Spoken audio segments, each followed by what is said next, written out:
Dans les studios DRLP, Radio Libre en Périgord, aujourd'hui, on va parler de l'écran total. C'est le titre d'une édition préparée par la municipalité de Boulazac et bien sûr avec différents partenaires. Aujourd'hui, dans nos studios, on accueille Noémie Roland. Bonjour. Bonjour. Vous êtes monitrice, formatrice à MFR de Périgueux, Maison familiale rurale, enseignante sur le module qui concerne animation, médiation et communication. On accueille aussi notre collaboratrice, Julie Arnaud. Bonjour. Bonjour. Vous êtes bibliothécaire et organisatrice de l'écran total à Boulazac.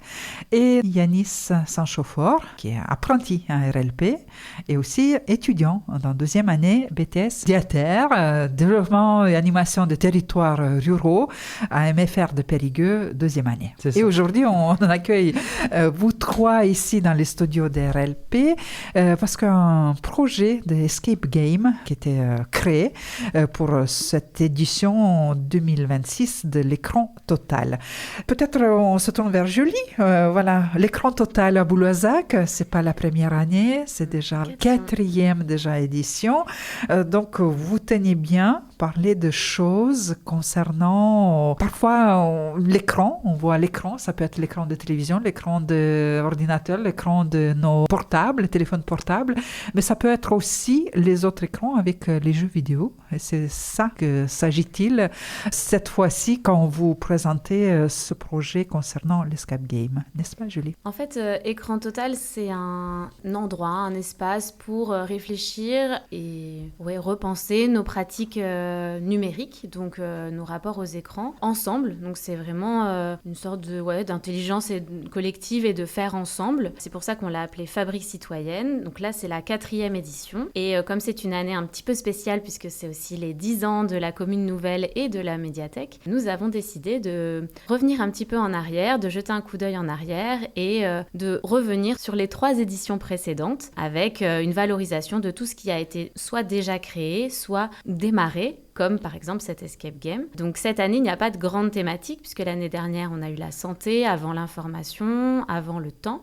Là, cette année, c'est dans le rétro, donc coup d'œil dans le rétro, et donc on revient sur ces années passées, tous et toutes ensemble. C'est une belle occasion, mais en même temps, vous avez plusieurs partenariats. Chaque fois, vous essayez de travailler avec une institution, une structure. Et cette année, c'est les étudiants de MFR, Maison familiale et rurale de Périgueux, qui sont vos partenaires, qui apportent leur regard des jeunes, de leur apport aussi à ces écrans. Donc, Noémie Roland, comment ça s'est fait ce partenariat avec Boulazac? Eh bien, en 2025, avec le groupe avec lequel j'ai travaillé là, sur la 2e année pour la création de l'Escape Game, on avait été découvrir cet événement Écran Total. Et donc, du coup, ils ont pu vraiment participer, découvrir, se rendre compte du projet. Et la proposition qui a été faite par Julie, c'est que cette année, ils puissent être les développeurs, parce qu'il y avait une base quand même sur cet Escape Game, de mise en place du coup d'un jeu sur le thème des addictions, qui permettrait du coup aux participants de découvrir quels sont les différents processus d'addiction à travers un escape game. Et donc du coup, on a un petit peu sauté sur l'occasion parce que c'était vraiment un projet qui pouvait leur permettre de travailler à la fois sur l'animation, à la fois sur la médiation, c'est-à-dire comment rendre accessibles les choses et comment communiquer autour des projets, et puis sur tout ce qui est communication aussi. Donc ils ont ils ont mis en place un escape game et puis ensuite ils ont organisé une journée de vernissage au sein de la MFR pour les étudiants de la MFR qui sont en bac pro, et du coup ils ont pu faire vivre réellement l'escape game. Et ensuite cet escape game, il aura vocation du coup à retourner dans les locaux de la médiathèque et à circuler surtout. C'était vraiment le but, et c'était une demande de Julie et qui a trouvé tout son sens aussi pour nous, d'aller voyager dans différentes structures. Donc le but de cet escape game, c'était d'être itinérant et de rencontrer plein de publics différents. Et je me tourne vers Yanis, qui représente toute l'équipe. Vous êtes nombreux. Vous êtes combien étudiants? On est 8 dans notre classe. D'avoir travaillé sur ces questions-là. Et ce n'était pas que la création de l'escape game, mais aussi compréhension, comment ça fonctionne l'addiction, tout le processus, n'est-ce pas? Mais pour comprendre, il fallait inviter les spécialistes, les professionnels qui puissent vous expliquer et que vous puissiez vraiment prendre en main compréhension de ce thème-là. C'est ça. On a eu l'occasion de rencontrer 2 professionnels de la santé de l'hôpital de Vauclair, qui étaient des contacts du coup de la médiathèque, qui ont aidé à la création de la base de l'escape game. Et on a eu du coup l'occasion de les rencontrer, de mieux comprendre le processus d'addiction et les fameux 5C qui représentent les 5 étapes de l'addiction. Et ensuite, on a pu utiliser nos connaissances pour créer de manière physique les différentes énigmes de l'escape game. En fait, quand nous, on a rencontré avec mon collègue avec qui on a préparé l'escape game l'année dernière, on voulait que le jeu, donc de l'escape game, soit pertinent scientifiquement parlant, en tout cas en termes de santé. Et donc, on avait cette vraie envie de les rencontrer, ces 2 professionnels, pour qu'eux nous accompagnent aussi dans la réalisation des différentes étapes et que ces étapes-là, elles ne partent pas dans tous les sens et qu'elles soient vraiment, vraiment pertinentes et cohérentes par rapport à notre thématique. Aussi peut-être pour prendre conscience que peut-être on est déjà sur la voie d'addiction, peut-être qu'on est déjà addict. Tout à fait. Et puis du coup, c'est pour ça que le jeu en lui-même, c'est vraiment de rentrer dans le cerveau humain et d'aller explorer du coup tout ce que vient toucher l'addiction au niveau du cerveau. Donc il y a vraiment cette volonté, oui, de s'appuyer sur des faits qui sont ceux qu'on connaît aujourd'hui le plus. Enfin, c'est ce qu'ils nous disaient les professionnels, c'est que c'est en constante évolution et que du coup, à l'heure d'aujourd'hui, il y a des choses qui ont été révélées par la science, notamment que les addictions, c'était pas qu'une histoire de volonté. Voilà, c'est vraiment un message qui était important à donner dans cet escape game. Et donc, les étudiants, ils ont pu vraiment s'approprier un peu ces connaissances qui ont été transmises par les professionnels de Vauclair et les mettre en place pour le jeu. Bien, Yanis, vous avez essayé ce jeu avec vos collègues de Bac Pro, c'est ça? Donc, quels étaient les résultats? Alors, pour la journée de vernissage, on avait créé un questionnaire de satisfaction, duquel on a eu pas mal de retours. Et de manière globale, les jeunes avaient compris le processus d'addiction et ce qu'était une addiction. Après, on espère qu'ils s'en souviendront plus tard. Mais en tout cas, sur le moment, ils ont réussi à comprendre. Est-ce qu'il y a quelqu'un qui a dit « Ah, finalement, j'ai compris, je suis addict », non? Oui. Oui? Oui, il y en a eu pas mal, oui. Après, là, c'est vraiment une addiction globale aux écrans, donc que ce soit jeux vidéo, mais aussi téléphone, ordinateur, télé, enfin voilà, c'est vraiment très large, c'est vraiment l'addiction globale. Et c'est aussi pour montrer que l'addiction aux écrans, c'est le même processus que l'addiction à la drogue, que l'addiction au sucre, que voilà. C'est pour montrer qu'une addiction, c'est le même procédé à chaque fois, peu importe le support, peu importe la drogue. Oui, mais votre approche, votre jeu aide à comprendre ces choses complexes de façon ludique. C'est vraiment l'objectif, ouais. De permettre avec des outils de jeu, d'immersion, de pouvoir comprendre des choses qui a priori nous paraissent plus complexes ou plus inaccessibles. Ouais. D'ailleurs, en parallèle, mais je vais te laisser compléter, Yanis, mais sur cette journée de vernissage, il y avait aussi des compléments de l'escape game. On avait d'un côté donc l'escape game et de l'autre, on avait des activités, notamment des jeux qui ont été prêtés par une association qui s'appelle Promotion Santé. Également des ateliers de réflexion autour des addictions présentés par le Centre Info Jeunes avec le dispositif Promeneur du Net. Voilà. C'est fait, c'est inauguré, c'est testé. Maintenant, c'est la voie de développement, de propositions pour le grand public, c'est ça? Oui, ça arrive à la médiathèque pour donc la 4e édition d'Écran Total, du 28 mars au 18 avril. Et donc l'escape game, il sera disponible au jeu sur les horaires d'ouverture de la médiathèque, puisqu'il se trouve dans la médiathèque. Puis quand on pourra, donc ça dure... Pour l'instant, 45 minutes, c'est notre objectif. Ça peut durer moins si les joueurs et les joueuses sont très forts.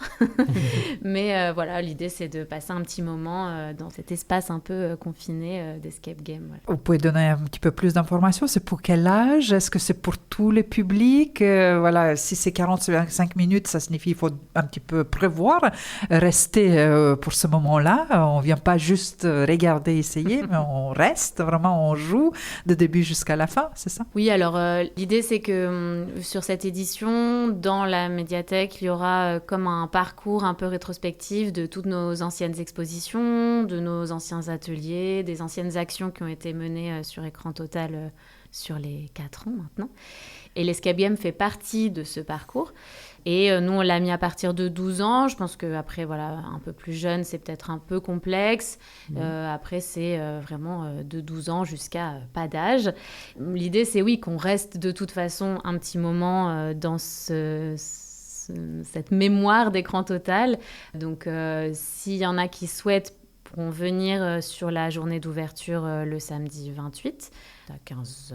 Oui, et pour vous, les étudiants de MFR qui ont pu vivre d'intérieur préparation de ce jeu, qu'est-ce que vous dites entre vous, entre vos copains? Qu'est-ce que ça vous a apporté, participation à l'élaboration de ce escape game? Déjà, pour le coup, il y a pas mal de personnes dans la classe qui avaient peu, voire pas pratiqué d'escape game, donc ça a été déjà une découverte du jeu d'escape game, et de par la thématique qui nous touche tous, donc les addictions, et ça nous a permis de créer un jeu, une animation, pas tellement de B à Z, on va dire.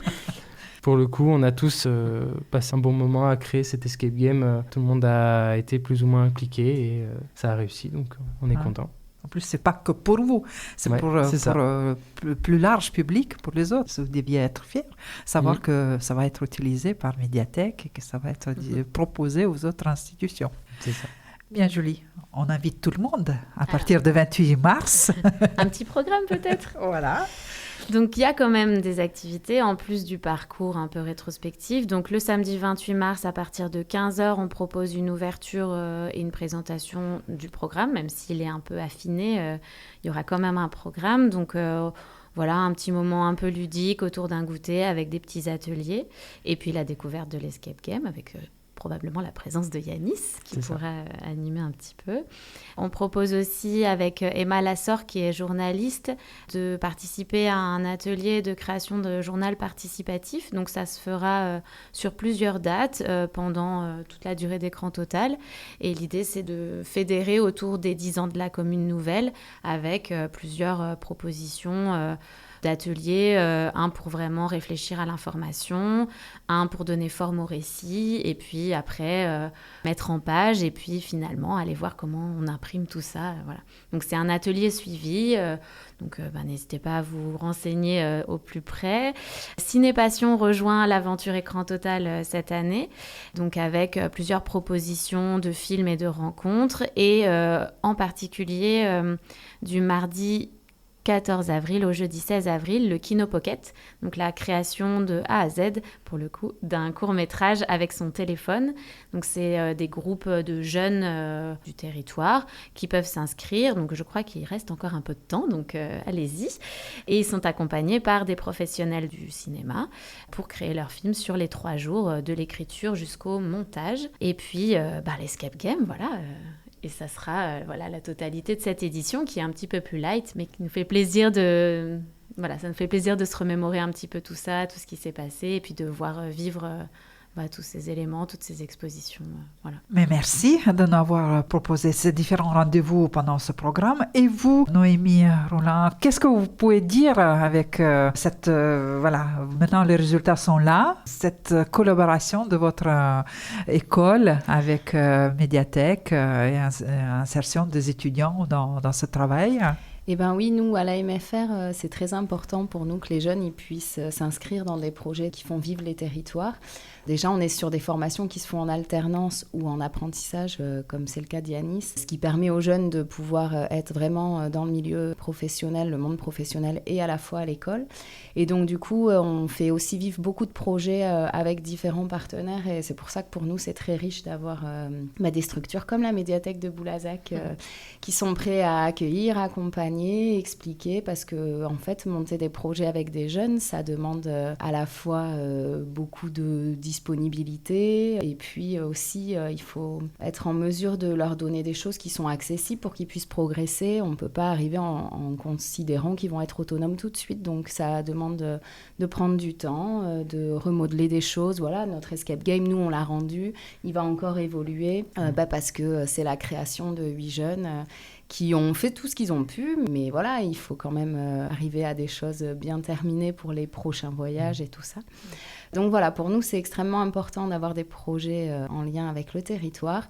Donc c'est riche et surtout aussi des projets où ils peuvent travailler en équipe parce que dans le monde professionnel, c'est ce qu'ils seront amenés à faire en BTS, DATR et donc ça correspond tout à fait, voilà, ce type de projet à ce qu'ils rencontreront plus tard s'ils poursuivent dans cette voie. Le rendez-vous est donné à partir du 28 mars jusqu'à 18 avril à la médiathèque de Boulazac et je vous remercie tous les trois d'être venus jusqu'à chez nous dans nos studios, d'avoir pris le temps de nous expliquer et partager ce beau projet. Merci à vous, Julie, Arnaud et à votre équipe organisatrice de l'écran total à la bibliothèque, à vous, Noémie Roland et toute votre équipe des enseignants et formateurs à MFR de Périgueux et Yanis et toute l'équipe des jeunes de BTS DATR deuxième année. Merci à vous. Merci. Merci.